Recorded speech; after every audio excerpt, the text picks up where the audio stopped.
আসসালামু আলাইকুম এভরিওয়ান। আজকে একটি নতুন ব্লগে আপনাদেরকে সকলকে স্বাগতম জানাচ্ছি। আমরা আজকে চলে এসেছি দিশার নানু বাসায়। আর দিশার নানু বাসা মানে আমাদেরই নানু বাসা। ওনারা আমাদের জন্য একটি ওয়েলকাম কেক নিয়ে এসেছেন। এখন আমরা ওয়েলকাম কেকটা কাটবো নানাকে নিয়ে।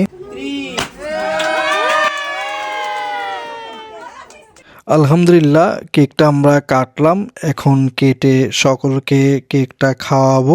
এই তো আমাদের জন্য সুন্দর করে সব কিছু তো সাজায় রাখলো। এগুলো হচ্ছে নাস্তা খাওয়ার পরে তারপরে আমরা ডিনার করব। দিশার থেকে শুনেছি নানা নানিরা মামারা খুব আদর করতো ছোটোবেলা থেকে। ওরা নানু বাসায় গেলে আসলে অনেক ফান করে, অনেক মজা করে সবাই। আসলে ওদের থেকে অনেক ভালো লেগেছে, আমার থেকে তো আরও ভালো লেগেছে। আমি আর দেশে তো প্রায় দেশের বাইরে 8 বছর হয়ে গিয়েছে। আর যখন আমরা দেশে ছিলাম আসলে অনেক গেট টুগেদার হতো, আমরা প্রায় যাওয়া আসা করতাম দিশার নানা বাসায়। তারপর আরেকটা বিষয় হচ্ছে নানা আমাকে ডাকতো ডেকে, উনি মানে ওনার মনের কথা বলতো, কি আসে বিষয়ে পাশে বসা রাখতো। কিন্তু নানাটা একটু অসুস্থ হয়ে গেছে, আল্লাহর কাছে দোয়া করি যেন উনি সুস্থ হয়ে যায়।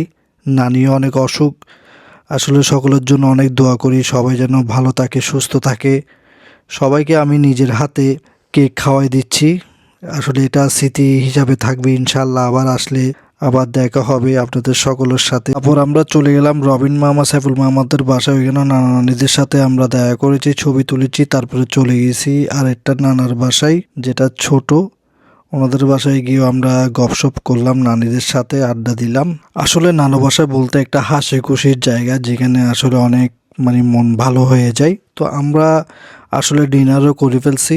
ডিনারে যথেষ্ট পরিমাণ খাওয়ার করেছিল, মজার মজার খাওয়ার। আসলে আমি এগুলো শ্যুট করতে পারি নাই। তো আমরা এখন যাওয়ার পালা আমাদের চলে আসলো। ওনারাও আমাদেরকে যেতে দিতে চাচ্ছে না, কারণ আমরা প্রায় 8 বছর পরে নানু বাসায় আসলাম। অনেক মায়া করেছেন আমাদেরকে, আসলে সবাইকে অনেক মিস করবো। আমার ব্লগ এতটুকু, আজকের জন্য আমি বিদায় দিচ্ছি। আবার আর একটি নতুন ব্লগে দেখা হবে। আজকের জন্য টাটা, বাই বাই।